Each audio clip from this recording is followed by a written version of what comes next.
छात्र राजद के सभी छात्र छात्राओं, शिक्षक वृंद, मुझे खुशी है कि बाबू जगदेव प्रसाद की 100वीं वर्ष जयंती है। आज से 100 साल पहले 1922 में 2 फरवरी को बाबू जगदेव प्रसाद का जन्म हुआ था और 2022 में 100 साल पूरे हुए।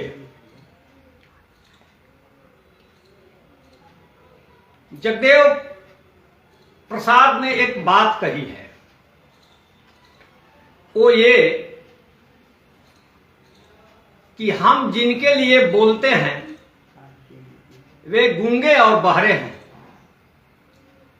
और हम जिनके लिए नहीं बोलते हैं वे इतने चुस्त और चालाक हैं कि हमारी बात को पहले वे ही पकड़ लेते हैं।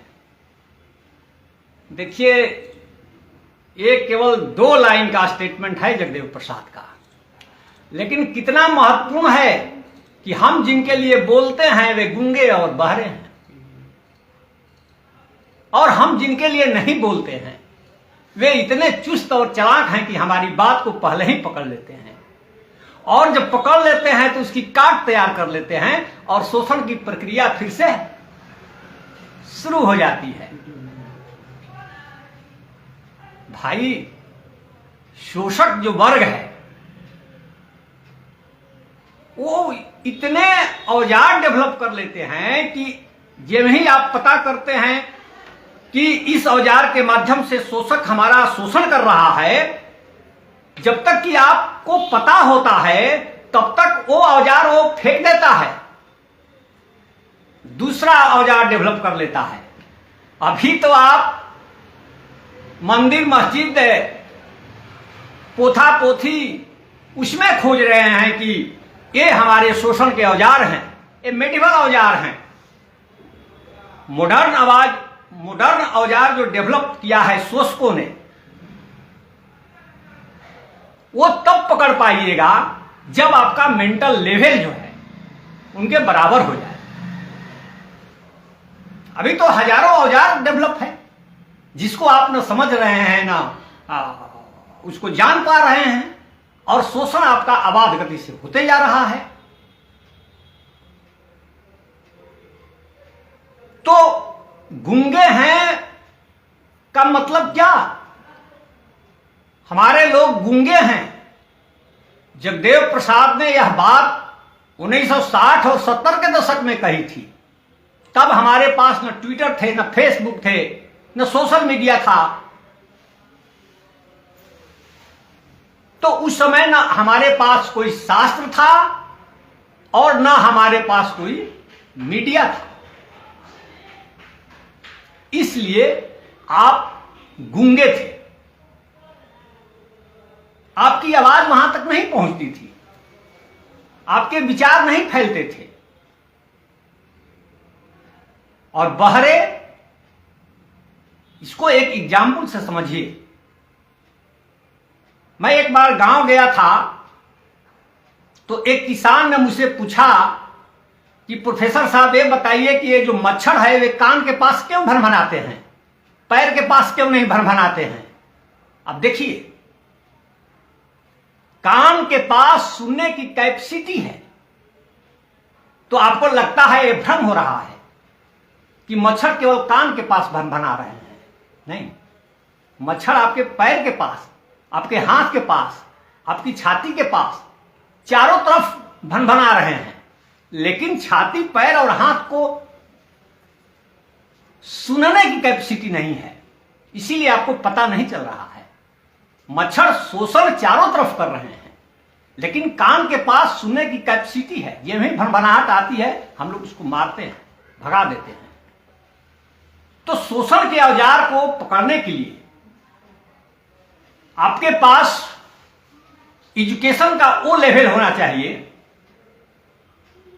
जो शोषक के पास है, वरना आप काट नहीं तैयार कर पाइएगा। ये जगदेव प्रसाद ने यह बात तब कही थी। हम तो बराबर कहते हैं, पिछले दिनों नवल जी का जब फोन आया तो उन्होंने कहा कि सर 2 जेपी आंदोलन हुए बिहार में। मैंने कहा कि हाँ, ये तो मेरा ही स्टेटमेंट है कि 1970 के दशक में, 1974 में 2 जेपी आंदोलन हुआ बिहार में।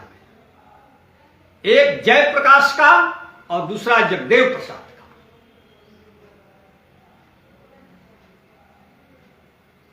एक जेपी को हम लोगों ने बुढ़ापे में भी बचाए रखा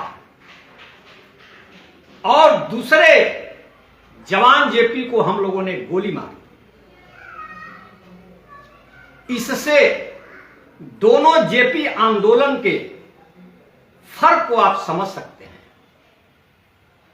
कि क्यों एक जेपी आंदोलन के नेता को हमने बचाए रखा और क्यों हमने एक जेपी के आंदोलन, दूसरे जेपी आंदोलन के नेता को गोली मारकर हत्या कर दी। इससे दोनों आंदोलन के कैरेक्टर को हम लोग समझ सकते हैं। ये बहुत सूक्ष्म चीज है। हमारे यहां जो जाति विरोधी जितने मूवमेंट हुए, पेरियार का, फूले का, आश्चर्य कि इतिहासकारों ने उसे ही जातिगत आंदोलन लिखा है। उल्टा है। हमने सुमित सरकार की मॉडर्न हिस्ट्री अभी पढ़ी तो उसमें देखा कि ये पेरियार फूले के आंदोलन को उन्होंने जातिगत आंदोलन के खापे में रखा है। भाई वो जाति विरोधी आंदोलन है, उसको आप जातिगत आंदोलन कहते हैं, और जो जातिगत आंदोलन है उसको आप राष्ट्रीय आंदोलन कहते हैं। इस फर्क को समझना होगा। जगदेव प्रसाद बड़े सजग आदमी थे, बड़े जगे हुए थे। जगे हुए मैं इसलिए कह रहा हूं कि जगदेव प्रसाद जब 1967 में एमएलए हुए कुर्था विधानसभा क्षेत्र से, तो उनको पटना के आर ब्लॉक में एमएलए फ्लैट मिला। तो उनके जो दरवान थे उनका नाम था जूठन पासवान। जूठन पासवान नाम था। तो जूठन पासवान नाम पसंद नहीं था जगदेव बाबू को। उन्होंने जूठन पासवान का पहली नाम ही बदल दिया। कहा कि नहीं, राजेश्वर। जूठन में भी रखा है, जूठन, चौथू, मंगरू, फेकन, घुरफेकन, ये भी कोई नाम है महोदय? मैं राजद के प्लेटफॉर्म से बोल रहा हूं, मैं पूछ रहा हूं कि हमारे देश में बड़े बड़े घोटाले हुए तो आप कहते हैं कि एक आदर्श घोटाला है, ये सत्यम घोटाला है। अब बहुत सारे घोटालों का नाम आपने अंग्रेजी में रख दिया। हुंडको घोटाला है, पनामा पेपर लीक्स है, क्या है, क्या है? आधे लोग जानेंगे, आधे लोग नहीं जानेंगे क्या है, नाम में क्या रखा है। लेकिन बहुजन नेता पर जब नाम आप रखते हैं तो कहते हैं कि चारा घोटाला है, अनावश्यक। तब आपने क्यों नहीं कहा कि ये कोषागार विचलन है? इसको कहने में क्या दिक्कत थी? तो कई तरह के औजार डेवलप होते हैं, डेवलप किया जाता है, इसको समझने की जरूरत है। जगदेव प्रसाद सांस्कृतिक नेता भी थे। कहा जाता है ना कि राजनीतिक गुलामी 2-4 पीढ़ी की होती है, जिसमें केवल आपका शरीर गुलाम होता है, दिमाग आजाद होता है, लेकिन सांस्कृतिक गुलामी पीढ़ी दर पीढ़ी चलती है, और वह गुलामी केवल आपके शरीर को नहीं बल्कि दिल और दिमाग सब पर छा जाती है। जगदेव प्रसाद ने इस चीज को समझा, उन्होंने इस पर अपनी फिलॉसफी दी, दर्शन दिया, पॉलिटिकल थॉट दिया। इकोनॉमिक्स से वो एमए थे, जिस तरह डॉक्टर अंबेडकर इकोनॉमिक्स से एमए थे, उसी तरह जगदेव प्रसाद भी अर्थशास्त्र से एमए थे, अर्थशास्त्री थे। उन्होंने अर्थशास्त्र का सिद्धांत दिया। हमारे देश में तो पढ़ाया जा रहा है विश्वविद्यालयों में कि भारत की अर्थव्यवस्था कृषि आधारित है, कोई कहता है कि पूंजी आधारित है, कोई कहता है उद्योग आधारित अर्थव्यवस्था है। जगदेव प्रसाद ने कहा कि भारत की जो व्यवस्था है ये जाति आधारित अर्थव्यवस्था है। जब तक सामाजिक समानता नहीं आएगी तब तक देश में, मुल्क में आर्थिक समानता नहीं आएगी। ये कितना बड़ा सिद्धांत है। क्या आपने अर्थशास्त्र में इस सिद्धांत को जगह आपने दिया? शोषितवाद का जो पॉलिटिकल सिद्धांत जगदेव प्रसाद ने दिया, उसको कितने विश्वविद्यालयों में पढ़ाया जाता है? आप नेहरूवाद पढ़ाते हैं, गांधीवाद पढ़ाते हैं, लोहियावाद पढ़ाते हैं, तमाम पढ़ाते हैं। तो आपको शोषितवाद पढ़ाने में क्या दिक्कत है? शोषितवाद एकमात्र थ्योरी है जिसके माध्यम से राष्ट्र का निर्माण हो सकता है। हम लोगों को सोचने नहीं आ रहा है, हम लोगों को सोचने नहीं आ रहा है, हम सोच भी नहीं सकते हैं। हम लोग वही चीज देख रहे हैं, वही चीज समझ रहे हैं जो बचपन से लेकर के आज तक पढ़ा दिया गया। देश और राष्ट्र में फर्क होता है। देश को हम लोग कंट्री बोलते हैं और राष्ट्र को नेशन बोलते हैं। दोनों दो चीजें हैं। देश भूगोलवाची है, ज्योग्राफी पर आधारित है। राष्ट्र ऐक्य की भावना पर आधारित है। आप देख लीजिए, इंग्लैंड के लोग अंग्रेजी भाषा बोलते हैं, अमेरिका के लोग भी अंग्रेजी बोलते हैं। इंग्लैंड के लोगों का धर्म ईसाई है, अमेरिका के लोगों का भी धर्म ईसाई है। अमेरिका में भी श्वेत प्रजाति के लोग हैं, इंग्लैंड में भी श्वेत प्रजाति के लोग हैं, मगर इंग्लैंड और अमेरिका दोनों दो राष्ट्र हैं। क्यों? जब जाति, धर्म और भाषा एक ही है दोनों का, तो एक क्यों नहीं हो जाते?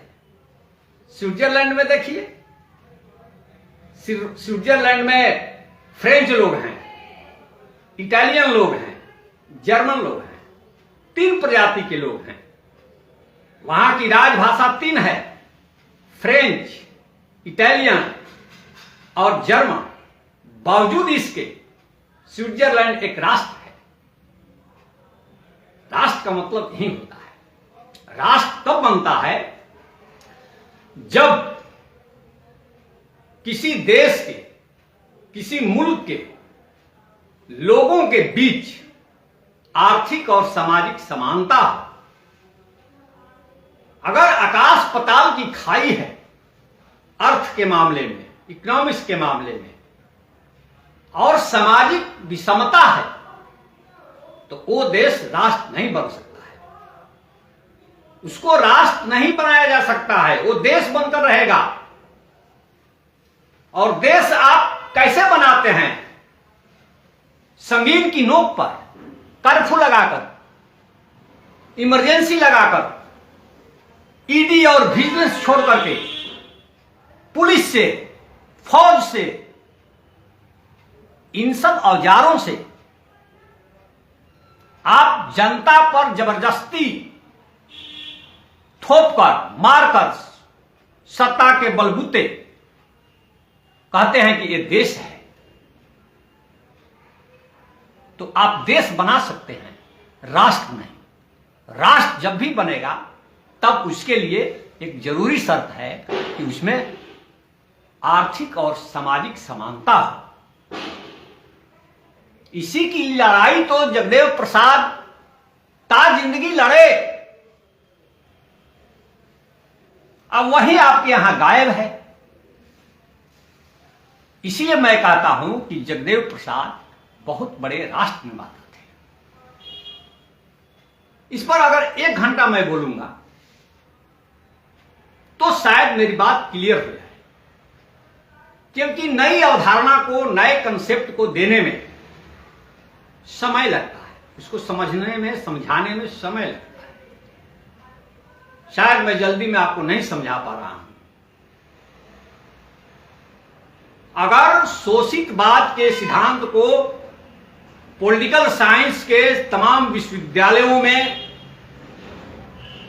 पढ़ाया जाए, क्योंकि आजादी के बाद शोषित शब्द का सबसे ज्यादा इस्तेमाल जगदेव प्रसाद ने किया है। उनके झंडा में, उनकी पार्टी के नाम में, उनकी पत्रिका में, उनके सिद्धांत वक्तव्य में हर जगह शोषित है। उनका झंडा कैसा था? 90 और 10 लाल रंग, 10 उसका प्रतिशत जो था वो लाल रंग का था और 90% हिस्सा ब्लैक था, काला। मतलब कि ये 90 लोगों का खून ये 10% लोग चूसते हैं, शोषण करते हैं। उसी का प्रतीक उन्होंने वो शोषित समाज दल का झंडा बनाया था। शोषितवाद का सिद्धांत दिया उनको। जगदेव बाबू को बिहार का लेनिन कहा जाता है, लेकिन मैं कहता हूं कि जगदेव प्रसाद बिहार के लेनिन ही नहीं, मार्क्स भी थे। मार्क्स ने मार्क्सवाद का सिद्धांत दिया, लेकिन मार्क्स अपनी जिंदगी में मार्क्सवाद के सिद्धांत को किसी देश पर लागू होते नहीं देखा। उसको लागू किया रूस में लेनिन ने, देखा नहीं, केवल थ्योरी दिया। लेकिन जगदेव प्रसाद ने शोषितवाद का सिद्धांत दिया और बिहार के सीएम के कुर्सी पर एक शोषित पर्सनालिटी को बैठाकर उसको एग्जीक्यूट कर दिया। इसलिए मैं कहता हूं कि जगदेव प्रसाद मार्क्स और लेनिन दोनों थे। मार्क्स के सिद्धांत में जगदेव प्रसाद ने एक संशोधन किया था। कहा था कि आपके देश में भले वर्ग संघर्ष हो, लेकिन भारत में वर्ण संघर्ष है। ये मार्क्स और जगदेव प्रसाद के सिद्धांत में फर्क था। जगदेव प्रसाद ने महामाया प्रसाद सिन्हा जब मुख्यमंत्री थे बिहार के, उसके पहले जितने 5 मुख्यमंत्री हुए, 5वें थे महामाया प्रसाद सिन्हा। उसके पहले कोई भी दलित और पिछड़ा समाज का मुख्यमंत्री कुर्सी पर नहीं बैठा था। जगदेव प्रसाद की पार्टी, जिसका नाम शोषित दल था, और शोषित दल की स्थापना 25 अगस्त 1967 को हुई थी और उसी दिन बीपी मंडल का जन्मदिन था। बीपी मंडल के जन्मदिन के अवसर पर शोषित दल की स्थापना पटना में जगदेव प्रसाद ने की थी। तो उन्होंने बिहार का पहला मुख्यमंत्री पिछड़े समाज का सतीश प्रसाद सिन्हा को बनवाया। बस 3-4 दिन ही रहे, क्योंकि सतीश प्रसाद सिन्हा को इसलिए बनाया गया था कि इस बीच बीपी मंडल चूंकि दोनों हाउस के किसी हाउस के सदस्य नहीं थे, इसलिए वो मुख्यमंत्री नहीं हो सकते थे। तो सतीश प्रसाद सिन्हा की बेटी की शादी जगदेव प्रसाद के लड़के से हुई है, जिनका नाम सुचित्रा सिन्हा है। तो ये जो है सतीश प्रसाद सिन्हा ने बीपी मंडल का नाम रिकमेंड किया गवर्नर के यहां, इनको एमएलसी बनाया जाए।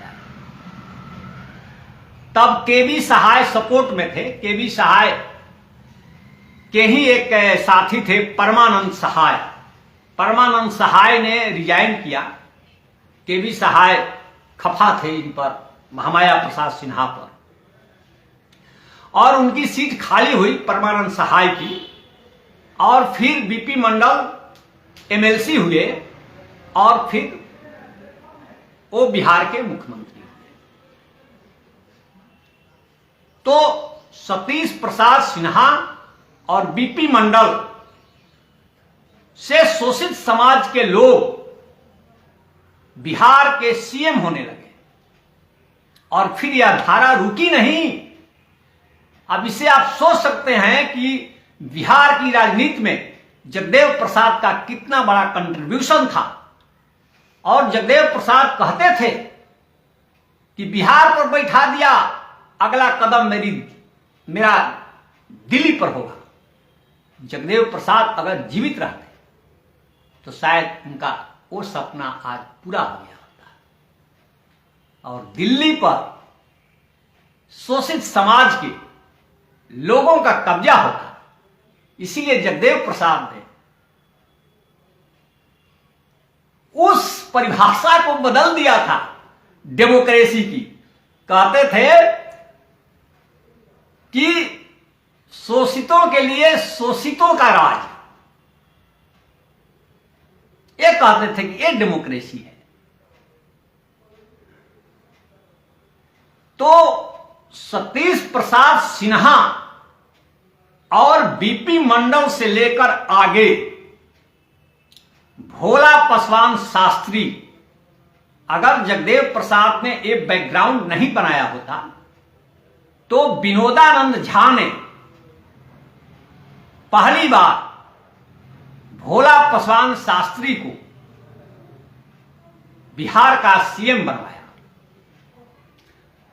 विनोदानंद झा की इच्छा थी खुद सीएम बनने की, लेकिन चूंकि बीपी मंडल की सरकार को इन लोगों ने गिराई थी,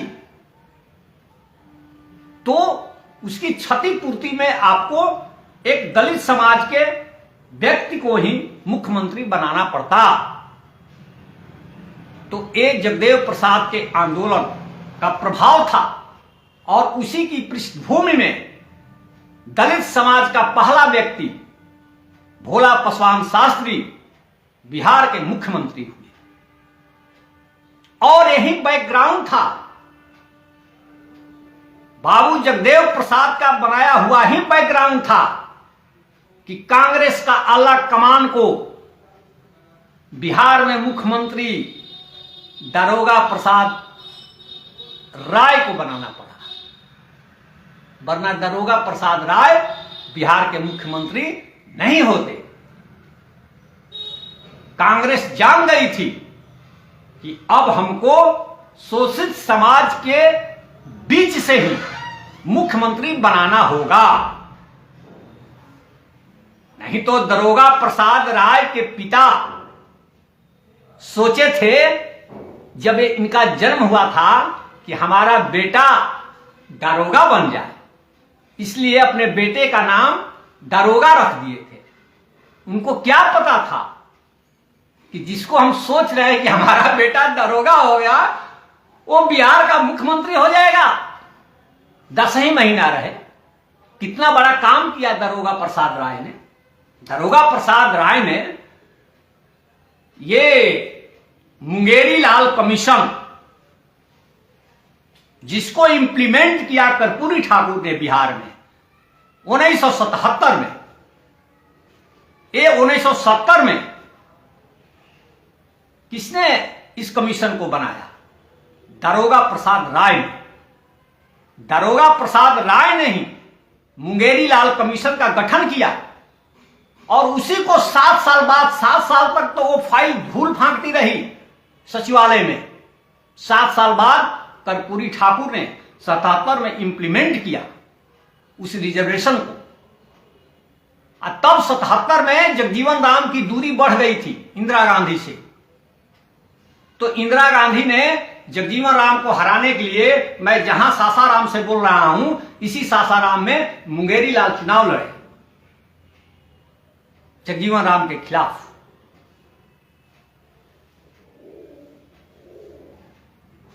तो जगदेव प्रसाद की फिलॉसफी, जगदेव प्रसाद का पॉलिटिकल थॉट, जगदेव प्रसाद का अर्थशास्त्र विश्वविद्यालयों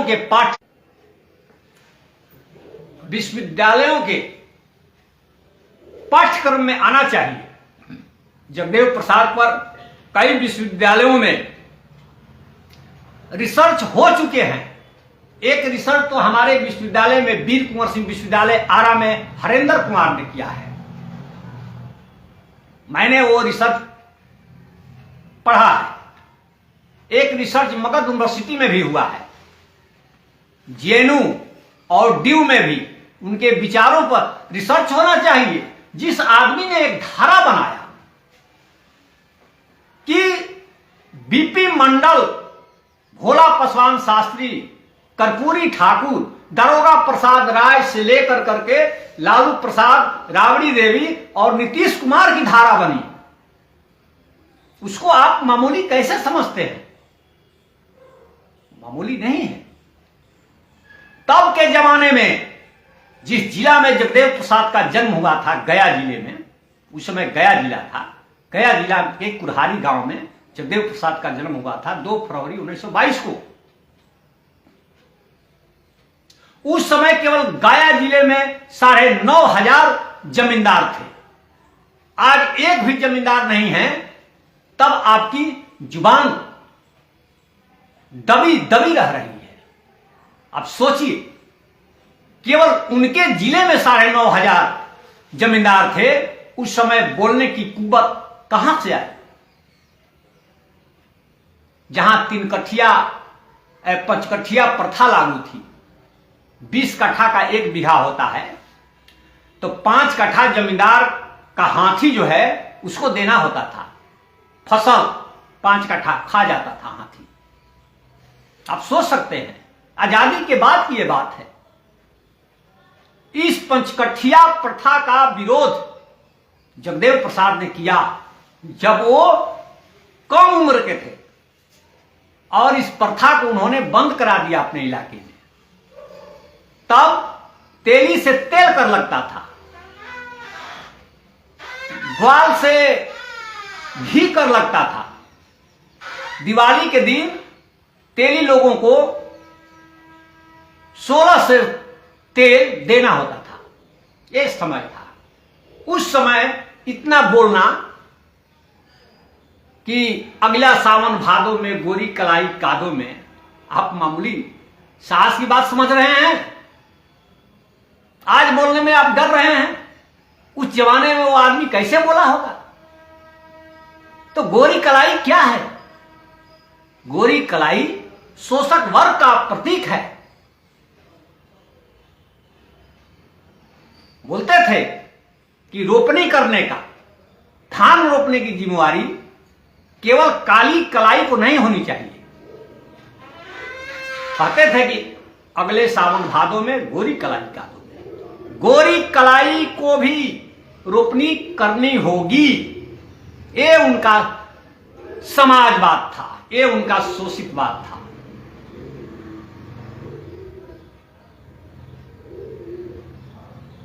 तो जगदेव प्रसाद पर रिसर्च होना चाहिए। जगदेव प्रसाद पर तमाम किताबें आई हैं। मैं तो कहता हूं कि डॉक्टर अंबेडकर 1980 के बाद हिंदी बेल्ट में उनका मुकम्मल पहचान बनती है और फूले की मुकम्मल पहचान हिंदी बेल्ट में 1990 में बनती है और जगदेव प्रसाद की मुकम्मल पहचान हिंदी बेल्ट में 2000 ईस्वी में बनती है। 10-10 साल का फासला है। मैं यह बात इसलिए कह रहा हूं कि 1990 के बाद ही हिंदी बेल्ट में फूले को लोग जानने लगे, फूले पर किताबें आने लगी, वरना सांस्कृतिक आंदोलनकारी में सबसे ज्यादा जीवनी दयानंद सरस्वती की लिखी गई 90 से पहले, और 90 के बाद सबसे ज्यादा किताबें फूले पर लिखी गई। और पॉलिटिकल फिगर में सबसे पहले गांधी जी पर लिखा गया, लेकिन इधर डॉक्टर अंबेडकर पर। तो 80 में अंबेडकर की मुकम्मल पहचान बनी हिंदी बेल्ट में, लेकिन ये जगदेव प्रसाद ने अंबेडकर साहित्य को विश्वविद्यालयों के पाठ्यक्रम में लाने का नारा दिया था 1960 और 70 के दशक में। इससे इन चीजों को आप समझ सकते हैं। और अंततोगत्वा यह जेपी आंदोलन को शोषक वर्ग बर्दाश्त नहीं कर पाया और उनकी जुबान बंद करने के लिए आखिरकार 5 सितंबर 1974 को उनकी गोली मारकर हत्या कर दी गई। हत्या नहीं, निर्मम हत्या कर दी गई। गोली लगने के बाद भी जगदेव प्रसाद जीवित थे, इसके प्रमाण हैं। हजारों लोग वहां उपस्थित थे, हजारों लोगों ने अपनी डायरी लिखी है, आंखों से देखी है उस घटना को। उनकी मौत थाने में होती है, अस्पताल पुलिस वाले नहीं ले जाते हैं। और उनकी लाश गायब करने की योजना थी, लेकिन पटना में इतना दबाव बना। रामलखन सिंह यादव थे, बीपी मंडल थे, कर्पूरी ठाकुर थे, भोला प्रसाद सिंह थे। इन राजनेताओं ने वहां बहुत भारी दबाव बनाया। तब अगले दिन 6 सितंबर को जगदेव प्रसाद की लाश पटना गई। 7 सितंबर को गांधी मैदान में शोक सभा हुई। उस समय का जो बोला हुआ कर्पूरी ठाकुर का भाषण है वह पढ़ने योग्य है। कहते हैं कि पुलिस ने क्यों गोली चलाई? क्या तुम्हारे कुथा ब्लॉक में आग लग गई थी? क्या कुथा ब्लॉक का कोई कर्मचारी मार दिया गया? क्या जितने सत्याग्रही वहां ब्लॉक पर थे किसी के हाथ में पिस्टल था, राइफल थी? तो आपने क्यों मार दिया? जगदेव प्रसाद 2 बार एमएलए थे, 3 बार मिनिस्टर थे। बूट बजाकर जो पुलिस उनको सैल्यूट करती थी, वही पुलिस उनके 100 पर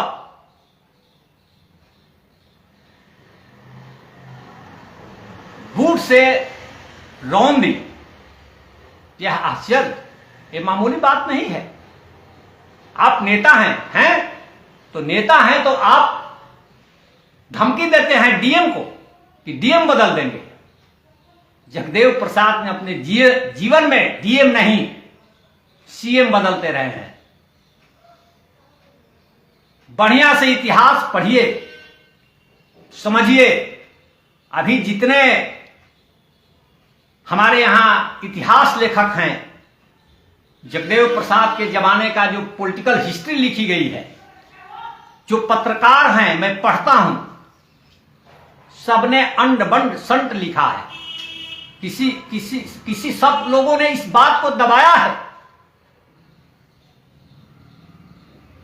तब बीपीएससी के इंटरव्यू में बहुत बेईमानी होती थी, नंबर की डकैती होती थी और न्याय नहीं मिल पाता था प्रतिभा संपन्न शोषित छात्रों का।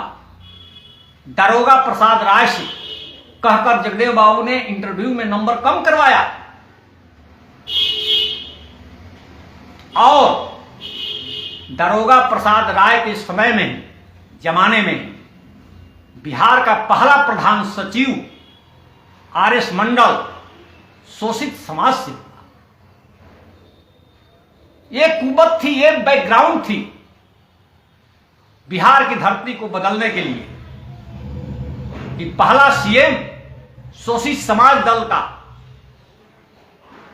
इसी आंदोलन की देन थी और मुख्य सचिव भी इसी आंदोलन की देन थी। और अगली पीढ़ी जो यहां नीतीश कुमार तक आती है, इसी आंदोलन की देन है।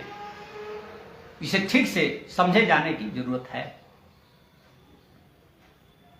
तो जगदेव प्रसाद पर रिसर्च होने चाहिए विश्वविद्यालयों में।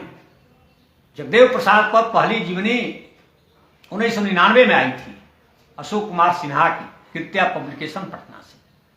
दूसरी जीवनी उनका सजदानंद श्याम ने लिखी 2004 ईस्वी में, शहीद जगदेव प्रसाद, वो दूसरी किताब थी। सजदानंद श्याम टीचर थे उसी हाई स्कूल में, जिस हाई स्कूल में जगदेव बाबू हेडमास्टर थे, निकट थे, सच्चे अर्थों में जीवनी लिखी है। फिर 2005 में बजरंग प्रताप केसरी ने जगदेव बाबू की जीवनी लिखी। 2006 में आई प्रोफेसर जयराम प्रसाद सिंह का लिखा हुआ ग्रंथ क्रांति बीज। प्रोफेसर जयराम प्रसाद सिंह सबसे निकट थे जगदेव बाबू के। जगदेव बाबू शोषित पत्रिका निकालते थे, तो उसका पहले अंक का ही संपादन उन्होंने किया था। बाकी इसके बाद जितने अंक आए सबका संपादन प्रोफेसर जयराम प्रसाद सिंह ने किया था। उसका ब्लॉक बना था श्याम बिहारी प्रेस, मछुआ टोली, पटना में। और तब से अंत तक रघुनी राम शास्त्री शोषित पत्रिका को निकालते रहे।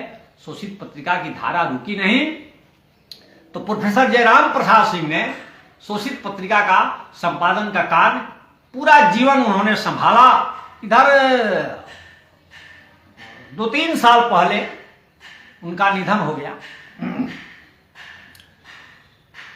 और फिर 2007 में अशोक कुमार सिन्हा ने जगदेव प्रसाद पर शहीद का संग्राम नाम से किताब प्रकाशित की, दिल्ली से, पुस्तक भवन से। फिर 2009 में इलाहाबाद से किताब आई राकेश कुमार मौर्य की। और 2011 में मेरी आई मोटी किताब जगदेव प्रसाद बांग में है। जगदेव प्रसाद को सहेजना बड़ा कठिन था। उनके भाषण, उनके विचार, उनके जमाने की सारी पॉलिटिकल एक्टिविटी, सब कुछ तो गायब थी। वो तो पत्रिका निकालते थे शोषित, उसी में सब दर्द था, उसी से मटेरियल मिला। वरना जगदेव प्रसाद वांग में लिखना बहुत कठिन था, नहीं लिखा था। कुर्था से जगदेव प्रसाद ने हराया था सुखदेव प्रसाद वर्मा को। हम एक दिन सुखदेव प्रसाद वर्मा के बारे में जानना चाहा तो देखा कि इंटरनेट पर, विकिपीडिया पर, मीडिया पर कुछ नहीं है। अरे 5 साल पहले ही जगदेव प्रसाद के बारे में एक भी लेख नहीं था कहीं इंटरनेट पर। आपको दिखाई पड़ने लगा। तो ऐसे रिसर्च बड़े कठिन होते हैं, इसलिए सब कुछ बचाकर सहेज कर रखनी है। कितना समय हो गया?